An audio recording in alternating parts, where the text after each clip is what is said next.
ओम गंग गणपते नमः। दुर्गा सप्तशती 12वां अध्याय। ओम सर्वमंगल मांगल्ये शिवे सर्वार्थ साधिके शरण्ये त्र्यंबके गौरी नारायणी नमोस्तुते। देवी चरित्रों के पाठ का महात्म्य। इस अध्याय का पाठ करते समय देवी भगवती का इस प्रकार ध्यान करना चाहिए। मैं 3 नेत्रों वाली दुर्गा देवी का ध्यान करती हूँ। उनके श्री अंगों की प्रभा बिजली के समान है। वे सिंह के कंधे पर बैठी हुई भयंकर प्रतीत होती हैं। हाथों में तलवार और ढाल लिए अनेक कन्याएं उनकी सेवा में खड़ी हैं। वे अपने हाथों में चक्र, गदा, तलवार, ढाल, बाण, धनुष, पाश और तर्जनी मुद्रा धारण किए हुए हैं। उनका स्वरूप अग्निमय है तथा वे माथे पर चंद्रमा का मुकुट धारण करती हैं। देवी ने कहा, देवताओं, जो एकाग्रचित्त होकर प्रतिदिन इन स्तुतियों से मेरा स्तवन करेगा, उसकी सारी बाधा मैं निश्चय ही दूर कर दूंगी। जो मधुकैटभ का नाश, महिषासुर का वध तथा शुंभ निशुंभ के संहार के प्रसंग का पाठ करेंगे तथा अष्टमी, चतुर्दशी और नवमी को भी एकाग्रचित्त हो भक्ति पूर्वक मेरे उत्तम महात्म्य का श्रवण करेंगे, उन्हें कोई पाप नहीं छू सकेगा। उन पर पाप जनित आपत्तियां भी नहीं आएंगी। उनके घर में कभी दरिद्रता नहीं होगी तथा उनको कभी प्रेमी जनों के विछोह का कष्ट भी नहीं भोगना पड़ेगा। इतना ही नहीं, उन्हें शत्रु से, लुटेरों से, राजा से, शस्त्र से, अग्नि से तथा जल की राशि से भी कभी भय नहीं होगा। इसलिए सबको एकाग्रचित्त होकर भक्ति पूर्वक मेरे इस महात्म्य को सदा पढ़ना या सुनना चाहिए। यह परम कल्याणकारक है। मेरा महात्म्य महामारी जनित समस्त उपद्रवों तथा आध्यात्मिक आदि तीनों प्रकार के उत्पातों को शांत करने वाला है।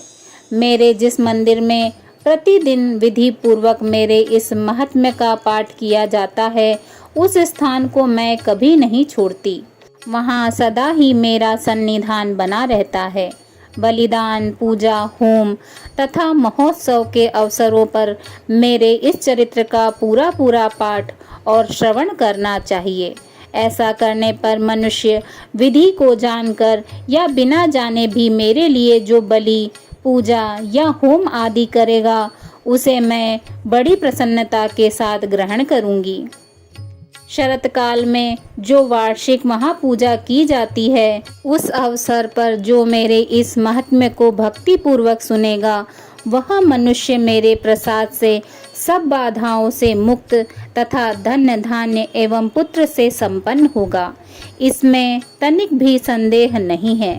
मेरे इस महात्म्य, मेरे प्रादुर्भाव की सुंदर कथाएं तथा युद्ध में किए हुए मेरे पराक्रम को सुनने से मनुष्य निर्भय हो जाता है। मेरे महात्म्य का श्रवण करने वाले पुरुष के शत्रु नष्ट हो जाते हैं। उन्हें कल्याण की प्राप्ति होती है तथा उनका कुल आनंदित रहता है।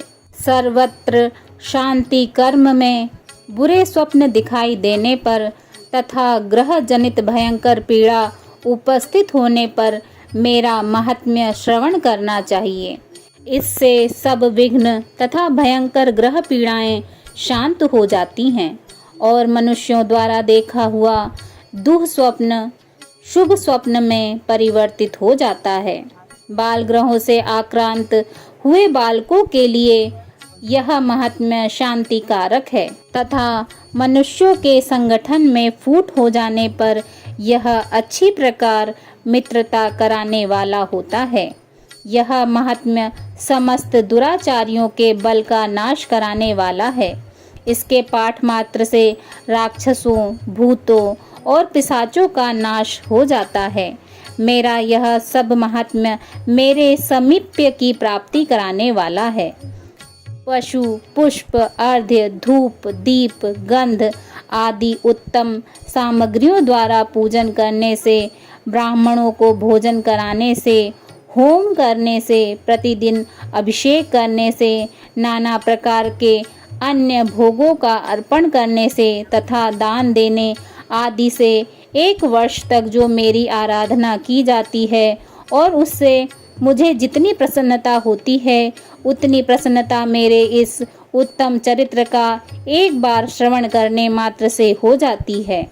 यह महात्म्य श्रवण करने पर पापों को हर लेता है और आरोग्य प्रदान करता है।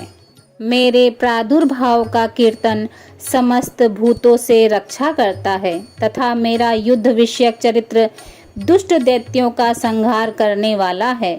इसके श्रवण करने पर मनुष्यों को शत्रु का भय नहीं रहता। देवताओं, तुमने और ब्रह्म ऋषियों ने जो मेरी स्तुतियाँ की हैं तथा ब्रह्मा जी ने जो स्तुतियाँ की हैं वे सभी कल्याणमयी बुद्धि प्रदान करती हैं।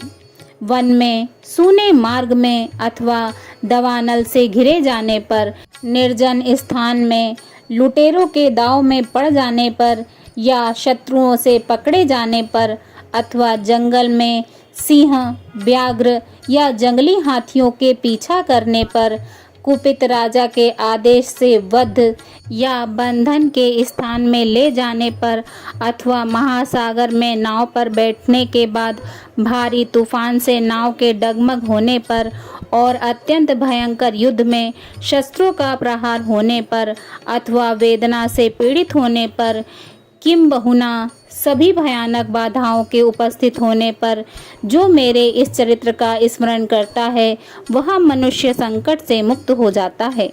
मेरे प्रभाव से सिंह आदि हिंसक जंतु नष्ट हो जाते हैं तथा लुटेरे और शत्रु भी मेरे चरित्र का स्मरण करने वाले पुरुष से दूर भागते हैं।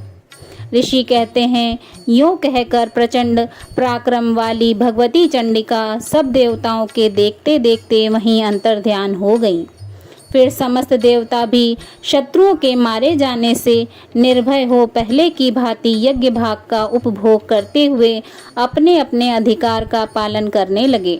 संसार का विध्वंस करने वाले महाभयंकर अतुल पराक्रमी देवशत्रु शुंभ तथा महाबली निशुंभ के युद्ध में देवी द्वारा मारे जाने पर शेष दैत्य पाताल लोक में चले आए। राजन, इस प्रकार भगवती अंबिका देवी नित्य होती हुई भी पुनः पुनः प्रकट होकर जगत की रक्षा करती हैं। वे ही इस विश्व को मोहित करती हैं। वे ही जगत को जन्म देती तथा वे ही प्रार्थना करने पर संतुष्ट हो विज्ञान एवं समृद्धि प्रदान करती हैं। राजन, महाप्रलय के समय महामारी का स्वरूप धारण करने वाली वे महाकाली ही इस समस्त ब्रह्मांड में व्याप्त हैं।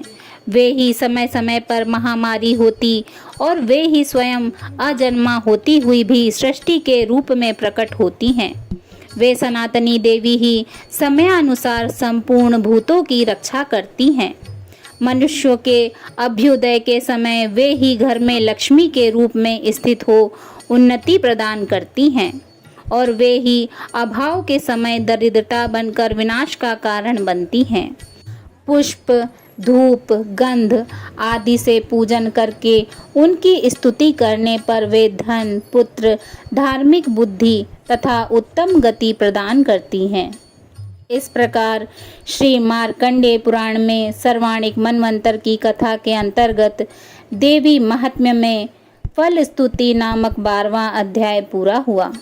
बोलिए जगत जननी जगदम्बा की जय। दुर्गा सप्तशती 13वां अध्याय। सूरत और वैश्य को देवी का वरदान। इस अध्याय का पाठ करते समय देवी भगवती का इस प्रकार ध्यान करना चाहिए। जो उदय काल में सूर्यमंडल की सी कांति धारण करने वाली हैं, जिनकी 4 भुजाएं और 3 नेत्र हैं तथा जो अपने हाथों में पाश, अंकुश, वर एवं अभय की मुद्रा धारण किए रहती हैं, उन शिवा देवी का मैं ध्यान करती हूँ। ऋषि कहते हैं, राजन, इस प्रकार मैंने तुमसे देवी के उत्तम महात्म्य का वर्णन किया। जो इस जगत को धारण करती हैं, उन देवी का ऐसा ही प्रभाव है। वे ही ज्ञान उत्पन्न करती हैं। भगवान विष्णु की माया स्वरूपा उन भगवती के द्वारा ही तुम ये वैश्य तथा अन्य विवेकी जन मोहित होते हैं, मोहित हुए हैं तथा आगे भी मोहित होंगे। महाराज, तुम उन्हीं परमेश्वरी की शरण में जाओ। आराधना करने पर वे ही मनुष्यों को भोग, स्वर्ग तथा मोक्ष प्रदान करती हैं। मार्कंडेय जी कहते हैं, क्रोष्टुकी जी, मेधा मुनि के ये वचन सुनकर राजा सूरथ ने उत्तम व्रत का पालन करने वाले उन महाभाग महर्षि को प्रणाम किया। वे अत्यंत ममता और राज्य अपहरण से बहुत खिन्न हो चुके थे। महामुने इसलिए विरक्त होकर वे राजा तथा वैश्य तत्काल तपस्या को चले गए और वे जगदम्बा के दर्शन के लिए नदी के तट पर रहकर तपस्या करने लगे। वे वैश्य उत्तम देवी सूक्त का जप करते हुए तपस्या में प्रवृत्त हुए। वे दोनों नदी के तट पर देवी की मिट्टी की मूर्ति बनाकर पुष्प, धूप और हवन आदि के द्वारा उनकी आराधना करने लगे। उन्होंने पहले तो आहार को धीरे धीरे कम किया, फिर बिल्कुल निराहार रहकर देवी में ही मन लगाए एकाग्रता पूर्वक उनका चिंतन आरंभ किया। वे दोनों अपने शरीर के रक्त से प्रोक्षित बलि देते हुए लगातार 3 वर्ष तक संयम पूर्वक आराधना करते रहे। इस पर प्रसन्न होकर जगत को धारण करने वाली चंडिका देवी ने प्रत्यक्ष दर्शन देकर कहा। देवी ने कहा, राजन तथा अपने कुल को आनंदित करने वाले वैश्य, तुम लोग जिस वस्तु की अभिलाषा रखते हो वह मुझसे मांगो, मैं संतुष्ट हूँ, अतः तुम्हें वह सब कुछ दूंगी। मार्कंडेय जी कहते हैं, तब राजा ने दूसरे जन्म में नष्ट न होने वाला राज्य मांगा तथा इस जन्म में भी शत्रुओं की सेना को बलपूर्वक नष्ट करके पुनः अपना राज्य प्राप्त कर लेने का वरदान मांगा। वैश्य का चित्त संसार की ओर से खिन्न एवं विरक्त हो चुका था और वे बड़े बुद्धिमान थे, अतः उस समय उन्होंने तो ममता और अहंता रूप आसक्ति का नाश करने वाला ज्ञान मांगा। देवी ने कहा, राजन, तुम थोड़े ही दिनों में शत्रुओं को मारकर अपना राज्य प्राप्त कर लोगे। अब वहाँ तुम्हारा राज्य स्थिर रहेगा। फिर मृत्यु के पश्चात तुम भगवान सूर्य के अंश से जन्म लेकर इस पृथ्वी पर सर्वाणिक मनु के नाम से विख्यात होगे। वैश्यवर्य, तुमने भी जिस वर को मुझसे प्राप्त करने की इच्छा की है उसे देती हूँ। तुम्हें मोक्ष के लिए ज्ञान प्राप्त होगा। मार्कंडेय जी कहते हैं, इस प्रकार उन दोनों को मनोवांछित वरदान देकर तथा उनके द्वारा भक्ति पूर्वक अपनी स्तुति सुनकर देवी अंबिका तत्काल अंतर्ध्यान हो गईं। इस तरह देवी से वरदान पाकर क्षत्रियों में श्रेष्ठ सूरथ सूर्य से जन्म ले सर्वाणिक नामक मनु होंगे। इस प्रकार श्री मार्कंडेय पुराण में सर्वाणिक मनवंतर की कथा के अंतर्गत देवी महात्म्य में सूरथ और वैश्य को वरदान नामक 13वां अध्याय पूरा हुआ। प्रेम से बोलिए जय माता की।